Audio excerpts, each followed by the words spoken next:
Sierra Leone has enjoyed stability since the end of its civil war in 2002, though it's had to deal with a few domestic crises in the years since. Last year, hundreds of people took to the streets in frustration at rising inflation and economic hardship. The protests turned violent and led to deaths. Since then, President Julius Maada Bio has been re-elected, but there were accusations of widespread irregularities in the poll in June. A former coup leader in the 1990s, Bio's first civilian team was recognised for championing education and women's rights. But after the recent coups in the region, does Sierra Leone face a similar risk? The president of Sierra Leone, Julius Maada Bio, talks to Al Jazeera. Julius Maada Bio, the president of Sierra Leone, thank you very much for talking to Al Jazeera. I was last in your country a very long time ago. It was more than 2 decades ago, in the year 2000, in the final years of your civil war. And I remember it was the most brutal, awful civil war. I was actually there on the day that the rebel leader Fode Sanko was captured.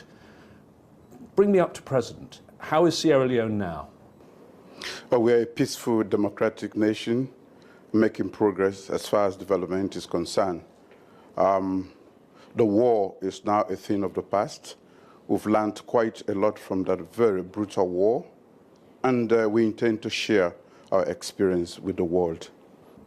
You say the war is in the past. I mean, I remember driving through checkpoints that were manned by, I think they were called the West Side Boys. They were child soldiers. They were fueled by drink and by drugs. I remember the rebels and some of the things they were doing. I mean, the total number of people killed is well over 70,000, I believe. And it's not just the people killed, there were people mutilated. I remember some of the survivors telling me that they were taunted before they were mutilated. Do you want long sleeves or short sleeves? And they were either had their limb cut off here or here. It was the most appalling atrocities. Is there still trauma in your country from these things? Definitely. We have not been able to deal with the trauma because there was no provision for that in the peace settlement. But definitely it was one of the most brutal wars in Africa. We are happy that it has come to an end. And the participation of the locals in trying to heal the wounds, the trauma, and all the bitter experiences is really what is making us succeed in trying to heal the society, the country itself. The country was divided. Is there still a problem with regionalism and tribalism in the country? We still have vestiges of that. The war itself was really not on an ethnic or regional basis.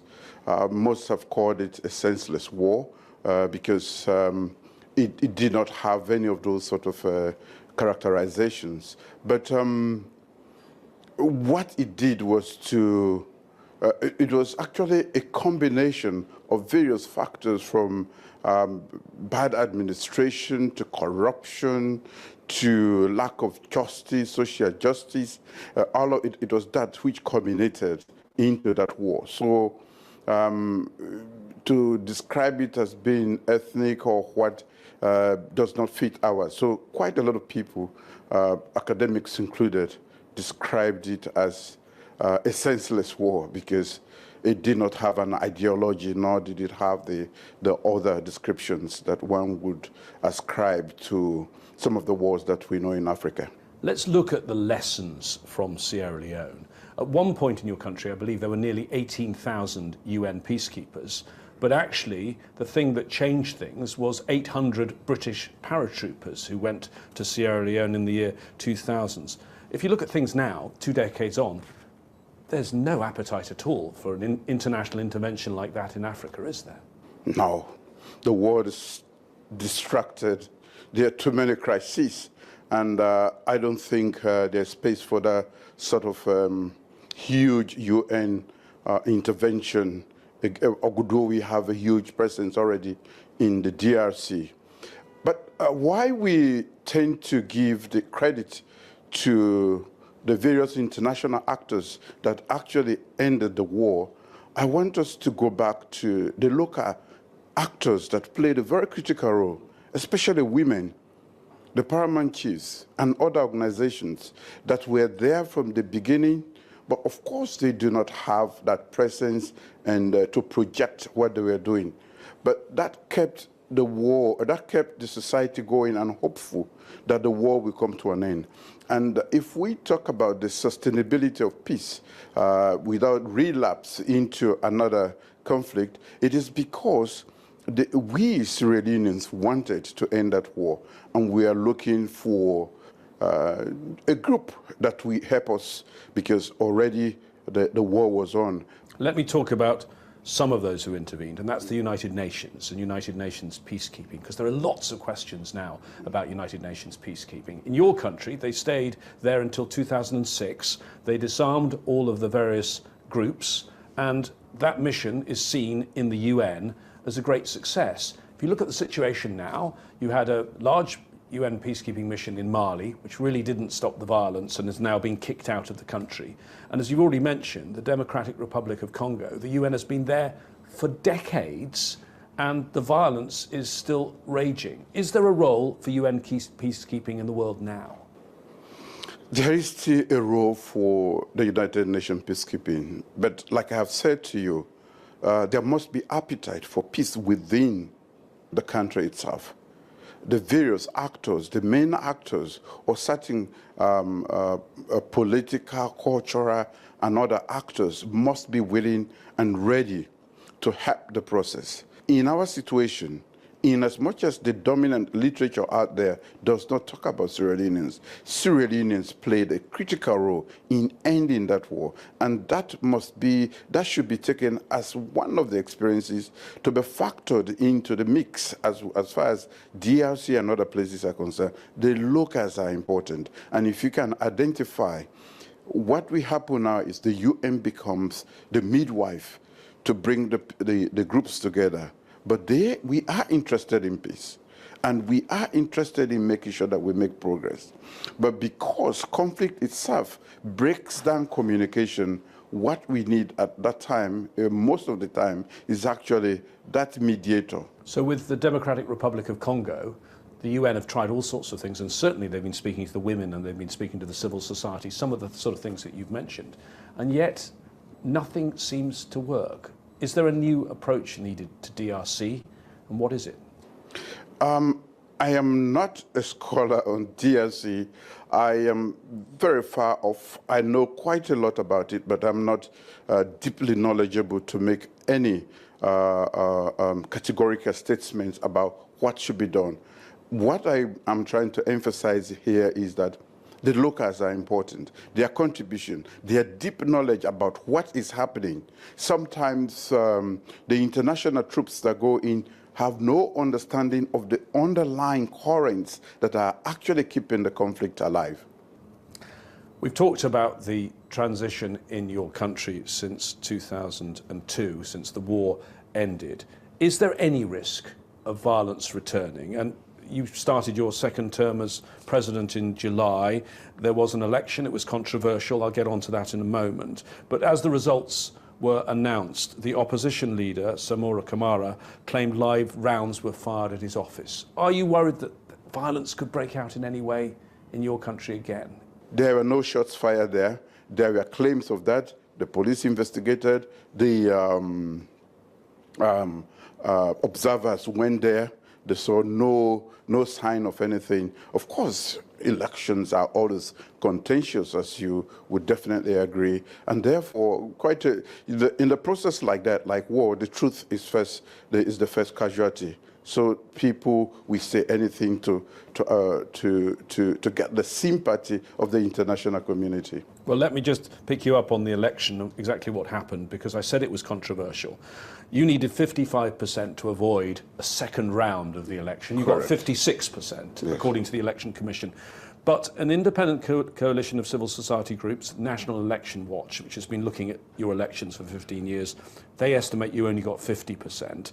And also in some districts, there were reports there were more votes cast than there were registered voters, and the EU said that there was some mistrust around the electoral process. So just on the record, were you fairly elected? Oh, yes. I will win again if we went to another election. I've worked very hard for the country, and there was every evidence, available even before the elections that I was going to win. The election was free, fair, and transparent. Of course, like I've said, elections are very contentious. Even where we're speaking in New York, in the US, they're contentious. Well, I mean, as we speak, I think given the President Biden's position is still being contested. So elections everywhere. We are a fledgling democracy. You have elections in Sierra Leone, but if you look around your region in recent months, in your part of Africa, power is changing hands not with elections. And I tell you, Mali, your next door neighbor, Guinea, Burkina Faso, Niger, and most recently Gabon, all coups. Yet you go back just a few years, and between 2008 and 2017, there were no coups on the continent of Africa at all. What's going on? Something strange is going on, and we need to put our finger on that. The coups in different countries have different, those who have cited reasons have cited different reasons for the coups, from Gabon to Guinea to Mali to Niger and so on and so forth. But I think we have to continue to try to understand the underlying reason. And I will not sit here and say I have that off the cuff now, but I think we should collectively make the effort to understand why this trend has picked up so quickly and is almost engulfing what was almost a norm. All of these countries in West Africa that have had recent coups are French-speaking, former colonies of France. Is that just a coincidence? Well, I think it is too early to say, and I don't want to jump to any conclusion at this point in time. But I think it behoves us all to actually make the effort to understand what is happening in the region so that we can try to contain the spread of extra constitutional changes. When President Mahmoud Bazoum was overthrown in Niger in July, the regional group, which you're a member of, said it would intervene militarily. Nothing's happened since. Was that an empty threat? Well, we decided as a region that it was unacceptable and that we are going to engage. We had started the engagement. It was not bearing any fruits. We decided that as and when it is necessary, we'll have to intervene militarily to reinstate the constitutionally elected government. So we have not done that yet. So an ECOWAS military operation is still looming. It's not something that you've given up on. Correct. But after that, a lot of dynamics have changed. The coup leaders are beginning to soften their position. They are beginning to accept dialogue, and quite a lot has happened. And what we are encouraging now is to take that dialogue forward, because military intervention, as you know, it's not necessarily the best way to deal with, especially in a situation like Niger. Would such a military intervention by ECOWAS, the regional group, require a Security Council resolution? Is that the only thing that would make it legal? Normally, yes, because this would be intervening into another country. So ECOWAS wouldn't proceed without a Security Council resolution, in your understanding? I am sure I'm not the chair of ECOWAS at the moment. I am a member, and I believe that that is how we'll proceed. Let's talk about your own experience with coups, because before you were the president, you were an army brigadier, and going back a long period in the 1990s, you were involved in 2 coups. In 1996, you became the military head of state, but I'm going to say it before you say it, you became military head of state, and then you called elections. So my question to you, are there good coups? I think this is the most difficult question I've had to answer. Yes. Let's put it into context. We had just come out of the bipolar world. The whole world was in a state of flux. The governments that were there, we had a one-party state. that had refused any form of democratic tenets or principles. Nearly for 30 years, every attempt, democratic attempt to change that government had failed. There was mass corruption with impunity. They had caused such carnage as far as the management of the country is concerned, to the point that we had a war. Some members, that was why I said, sometimes they say it's senseless, but people just got tired and went to the bush. We were young soldiers. We were sent to the front to fight. And yet, we didn't have the wherewithal. But at the same time, what was meant for us at the war front was being squandered in the city. So, I mean, when you send somebody to the war front, you must give him or her the wherewithal. So we believed at the time that we have a government that has caused this war and yet was benefiting from the war at the expense of our own lives. We thought it was a genuine reason for us to come and remove that and bring about democracy. And that was what we did. So you say there can be good coups.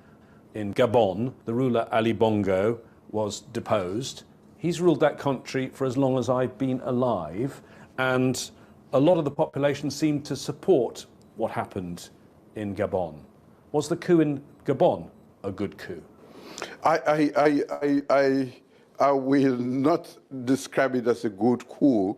I have described mine, the one I took part in, that I'm fully knowledgeable about, as a good coup, because one, we kept to our timetable, and even when some members of our particular, of us wanted to change, I stood up and said, if you're saying there was a second coup, because some members wanted to renege and wanted us to continue as to change our uniform and be the true leaders by just conducting a fake election. I said to them, no, we came to reform, and we have done what we can. We have to conduct a democratic election and give and hand over power to a duly elected government. That was how I had to remove my boss, just so that we can have democracy. So when you look at bad governance to the extent that it can cause a war and divide and cause poverty and misery, I think it should not be accepted as democratic governance. When you have authoritarian governments being supported sometimes by the West, I think that is not good too. Democracy is the rule of the people, and therefore they should enjoy from that. And that is why we thought that it was necessary. Everything, and nobody was coming to our aid. We were there suffering. We were there at the war front. We did not have ammunition. We did not cause the war, and yet we are supposed to put our lives on the line for a government that was not good for itself. Let's turn the page and talk about how the whole world interacts with Africa. The United Nations back in 2015 set up something called the Sustainable Development Goals, 17 goals to try and improve all of humanity. We're well behind on all of those targets as things stand. The slogan at the time was "Nobody left behind." In countries like Sierra Leone, do you still feel left behind? Definitely. Maybe the continent itself, not just Sierra Leone. We've been struggling for reform of the United Nations Security Council, where 70% of the decisions concern Africa, and why we talk about representativeness in all world bodies, national bodies. We are yet, our plea for representation in the United Nations Security Council as a continent of 1.2 billion has fallen on deaf ears so far. So yes, we feel that there is a deliberate attempt by some sections of society to keep us in the dark. You talk about reform of the UN Security Council. The UN Secretary-General Antonio Guterres is also talking about reform of the global financial system and the burden of debt. How would debt relief and debt restructuring make a difference in Sierra Leone? Definitely. we are not able to breathe properly. We need some type of debt relief, or whichever terminology they give to it. Call it the Bretton Woods institutions and all the other international financial institutions that were established at the end of the Second World War. Things have changed. We have different aspirations. We are no longer subjects of our colonial masters. Quite a lot has come into play. We are talking about climate change. We provide one of the biggest lungs to the world to absorb the byproducts of the many wrong things that are taking place. We contribute less than 4% of the carbon, and yet we are disproportionately enduring some of the effects, the adverse effects of climate change. So the world is definitely not a fair place, but we are still holding on, and we are thinking that a fair world will listen to us and say, yes, they are making a genuine effort. But there is a limit to what we can do, and we need the support of the international community, not when Sierra Leone is on fire, but when Sierra Leone is making effort not to be in fire. If you had less debt, would you put more money into education? Because that seems to be one of the landmark achievements of your government. 20% of the state's budget going into education. You've made schools free, both primary and secondary schools. Why has education been such a priority for your presidency? This is the biggest weapon for transformation in the world. It is the best investment in human beings. It is the best thing we can do.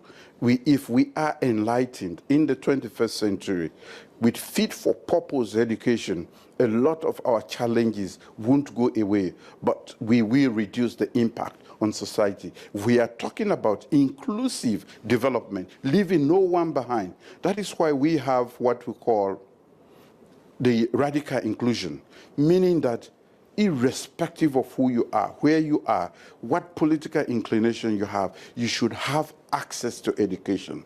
It is the best weapon to fight poverty. It goes right across the 17 SDGs that you have named. And without money, we had the audacity to embark on free quality education, a national program. We used what we get from domestic sources, revenue. So if we had support, if we had relief, debt relief, we can pour all of that into education and into health and food security. Because for me, these are the three pillars that keep the human being going. If you have good health, good education, and you have food security, there will be room for development and little strife. In January, Sierra Leone enters the world of big power politics, with you sitting on the UN Security Council for 2 years. How are you going to play it with regard to the various superpowers, particularly China? China has investments in Sierra Leone, yet on the other side you have the US and Europe, who you're friendly with, and they say, no, you should be on the democratic team. How are you going to play those different tensions? We are on the democratic team already. We've had several democratic elections. I say I'm a Democrat. Yes, but you have big investments with China, don't you? Yes, but investments, one thing that we have not suffered from, China intervening in our democratic process. We need help from everybody. We need support, technical support. We need the friendship. We need great partners. And we need partners that we respect us too, that we treat us as nations that are yet, we are not 250 years into democracy. And therefore you should understand, when we stumble, we should not be punished as if we have committed murder. We should be treated as countries making a genuine effort to ascribe and take part in a process that is extremely contentious and difficult, democracy anywhere.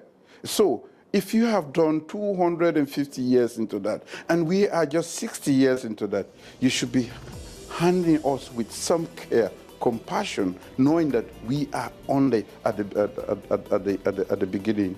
Julius Maada Bio, President of Sierra Leone, thank you for talking to Al Jazeera. Thank you.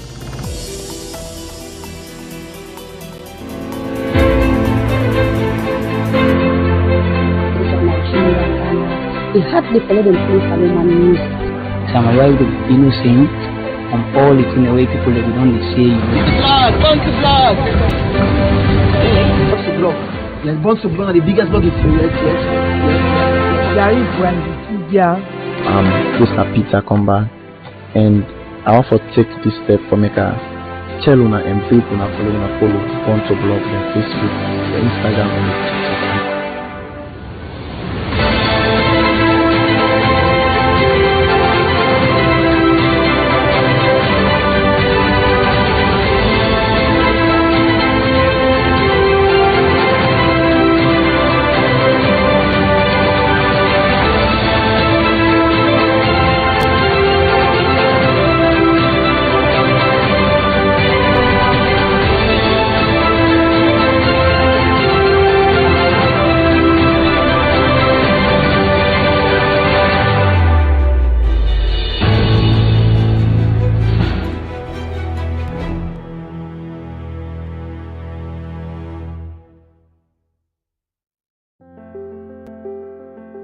Bordered in the north and in the east by Guinea, in the south by Liberia, and in the west by the Atlantic Ocean, Sierra Leone is a country where the culture is a diverse blend influenced by different ethnic groups.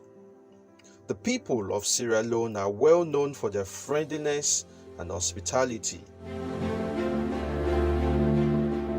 Mining has been the mainstay of the country since independence, and the government has remained heavily dependent on mineral resources to promote economic growth over the years. While most of the population is engaged in subsistence agriculture, mining contributes more than 20% to the country's gross domestic product.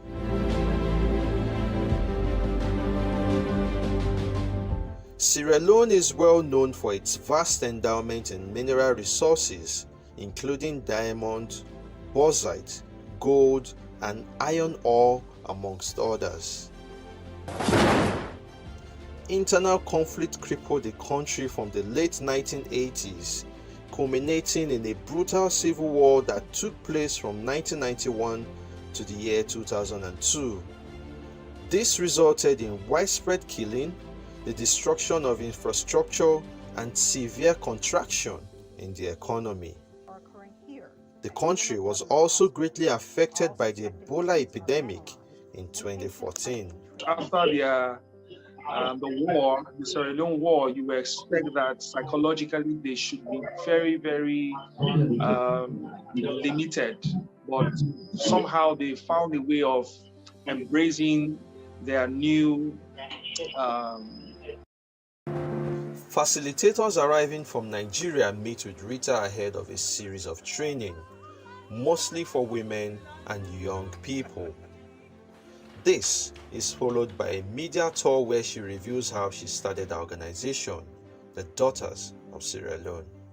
And all the time, my husband they tell me, say, you know, you left for do good, you want for do organization business, why don't you go ahead and do that? So I think about it and I prayed about it, and 2016 I actually registered the organization. Daughters of Sierra Leone is a forum meant to unite women in the country. It is an organization that helps to promote the development of the country, where women will empower one another in times of need. Collington Okorodudu is a Nigerian and lead facilitator for Daughters of Sierra Leone and has been in touch virtually with the founder of the organization in the last 5 years. She kept on telling me that when she left Sierra Leone for the US, she promised herself that when she eventually made it in life, she would like to go back. They say, Bodia, Anedeka, but I'm glad for sooner all this morning and one. I'm busy waking up in the morning to be here. I want to thank each and every one of you for taking your time. Though it's free, but some people will not make it. They say, Bodia, Anedeka, but I'm glad for sooner all this morning. Me na Sierra Leonean, born na Aberdeen, and I know say almost Aberdeen. I left this country 2001 after the war, When I left Salon 2001, after the war, a lot of things then they will happen. A lot of things then they will go wrong. And I tell myself, I make that promise, they tell myself, say, if I ever become successful in life, I will come back Salon and for rewrite the wrong when don't happen. I don't say I'm not able to do the whole Salon, but with God on my side, I will try the one we're able to do.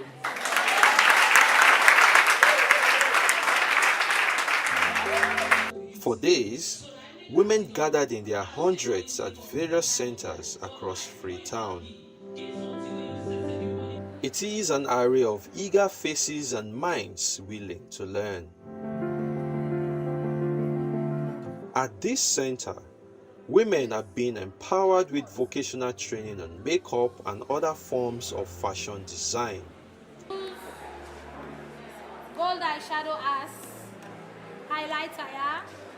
Smile. Where you put it? Where you put it? Where you put the highlighter? You have to make the person smile. When you smile and on top the cheeks. Now you put these. Facilitators broke the crowd into groups. Daytime makeup, give it to me. All that makeup there. And then the one that beauty aspect of makeup.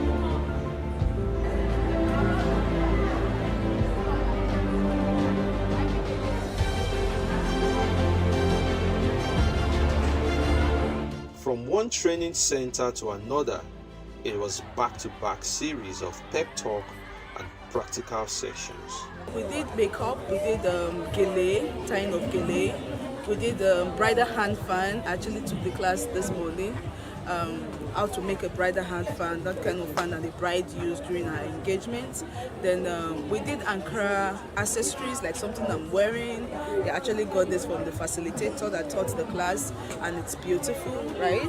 So we did all this. We did Ankara accessories, we did the bag wrapping your used bag, probably your bag that is already fading out. You just use Ankara, instead of throwing it away, you just use Ankara to wrap it and rebrand it. Yes, so we did all of that, and it was wow. I go assure the CEO 100% say me the two basic things that I learned to my fingertips I go able to empower any other person around me. First of all, in makeup, I go able to do them in a financial way, like go out makeup people at the end of the day, they give me money, so I go able to use that for sustaining my life. Then I will even be able to use my own talents for educate any other person around me, so that they will be an independent woman for themselves. I will pray for more people in like this kind projects for the camp inside Salon, so that because most of the young girls them, before you go do something where you know nice for money, eventually you learn skill like this. For able to get you small way they don't depend on say all thing for man. Sierra Leone at some point decided to go into the educational sector. We wanted to empower people.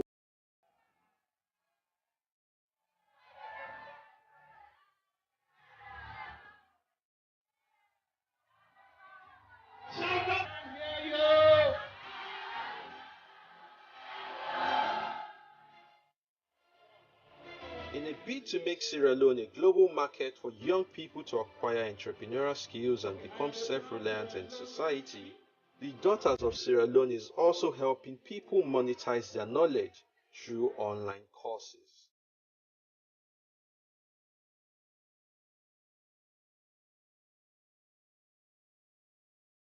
Collington is having a session with young Sierra Leoneans on how they can become experts in their field of endeavor, carve a niche for themselves, and take advantage of the global digital economy. Part of what I thought personally, I thought on how to profit from your innate talent, skills, and expertise online. I don't teach what I've not experienced, create impact in that. We noticed is people have this mind was coined out of that. What you have to the people. So that is why I am here. I taught on topics like understanding the psychology for effective communication, and also taught about overcoming the fear of starting, the ability to understand that fear is a gift. It's how you maximize that gift that will determine, or leverage on that gift that will determine how that fear will affect you positively or negatively. When we got here, I got to know Sierra Leone is a virgin land, and there's a lot of opportunities here in Sierra Leone. So with everything they've been taught, so it is high time they put it into application, because I somewhat believe in the fact that the result is always in the action. So you can learn everything you want to learn in this world. If you don't apply it, you can't get the result. So if there will be any positive result after all these trainings, they should ensure that they put it into application, which is the action that is needed. So this land is a virgin land, and if they maximize this opportunity, they'll be the first pioneers to launch into such a market, which will bring a very huge income personally and even improve on the economy of Sierra Leone as well. I think the whole training is very timely and very educative. I think we need it at this most digital age, that we need to graduate from being just users of the internet and not just being users of WhatsApp and Facebook, but we have to utilize the internet to be of monetary value to us. It was really amazing, really to meet. Like, it's not a strange thing to me, because most of my lecturers at Nkoku University was a foreigner, and also and most of them are Nigerians. So when I met these Nigerian people, they really okay, and they passed on the message to me very well, and which was very good for my studies, because they taught me how to market my product. And as an architectural engineer, it's very good for me for being an online marketer, because I'm going to post my business and all my products, and also it's going to bomb in the world. So this is very great for me. You should not keep this certificate they give to us, or what they have taught us. You should not keep it away. You should and try to fast track it, try to put it into practice, and see how best it can lead you. Yes, and I believe, by the grace of God, if I try to pursue it in a better way, I believe this will be a great platform for me. After days of intensive coaching, the facilitators are satisfied and share their thoughts on how they feel about Sierra Leone. Sierra Leone is a beautiful place to be, from the airport to the sea to the speedboat. It's all fun all together, and the Sierra Leone people are amazing people. The hospitality is so interesting and accommodating. So it has been a wonderful time in Sierra Leone. I've had the opportunity of having meetings with Sierra Leoneans before I actually came into Sierra Leone. Meeting them in person, I was really impressed. Got the opportunity of meeting more Sierra Leoneans that I feel gave me a better impression of this country. We are intelligent people. It's just that we have not learned to showcase ourselves. When we go there training, we meet other countries, we see them. But there are times when they speak, we to speak.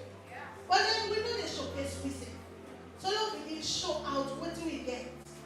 No, we didn't show it. Not a brag, like how I say. It's just that you package are well.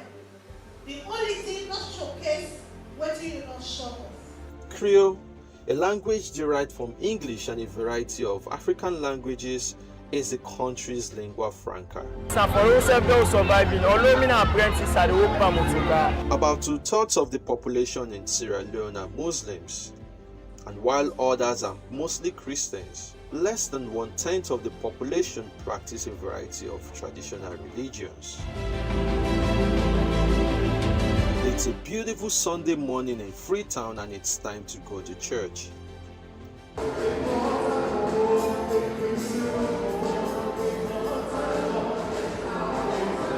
The Nigerian facilitators joined the Daughters of Sierra Leone for a Thanksgiving service. When the day is over, Sierra Leone is a country with a wide range of nighttime entertainment to suit everyone's taste.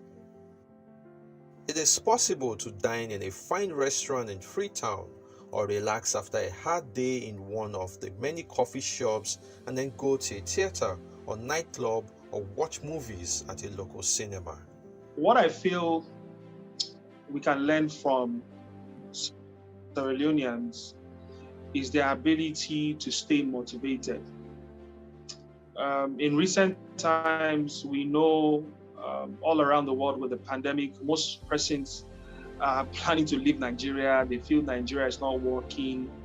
But you see Sierra Leoneans, they have opportunities to travel, but I didn't really get that vibe that we usually get here in Nigeria, that, okay, Sierra Leone is not good, we need to travel out.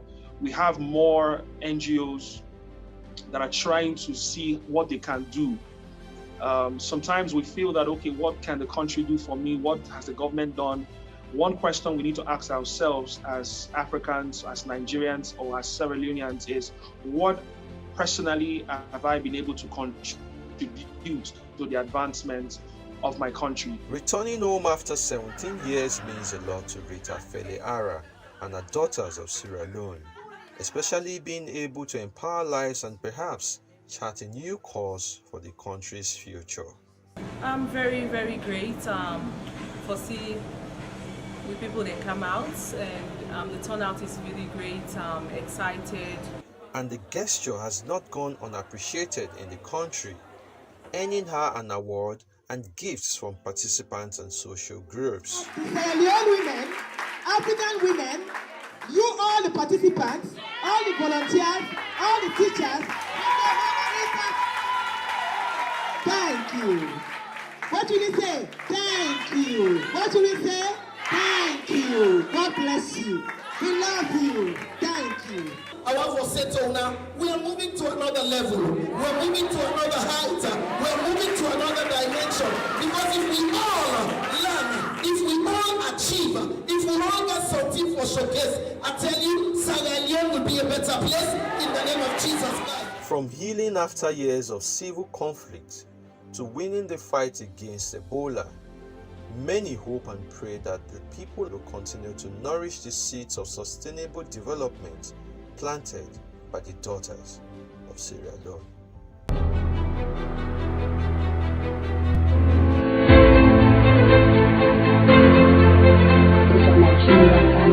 They had the follow them play Salomon music.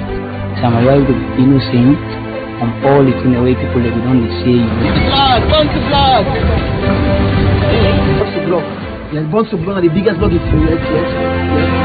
Gary Brandy, yeah. Mr. Peter Comba, and I want to take this step for make a tell una and people na follow want to blog their Facebook, their Instagram, and their TikTok.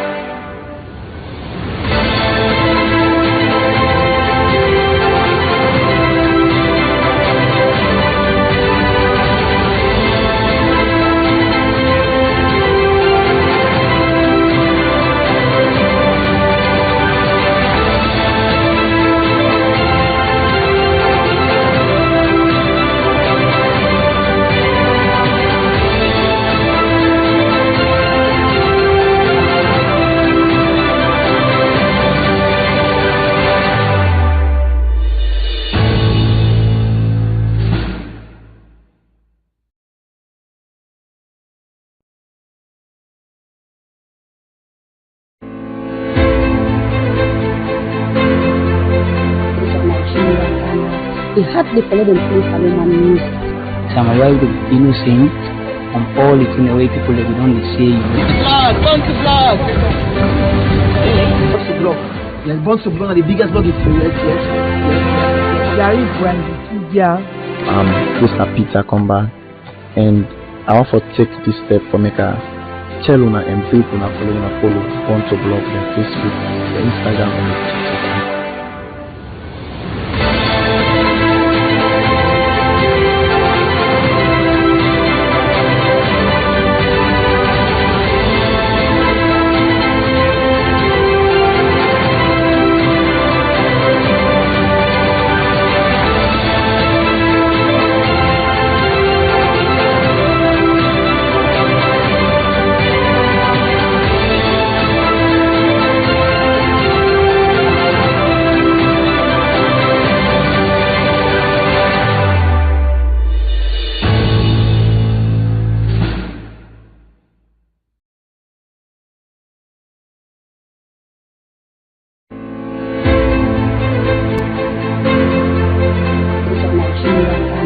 They hardly follow them play Salon and news.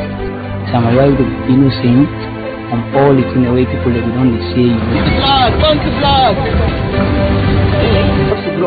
Yes, bunch of blog are the biggest blog in the yes. Gary Brand Wikipedia. Mr. Peter Comba, and I want to take this step for make a tell una and people follow Bunch of blog, their Facebook, their Instagram, and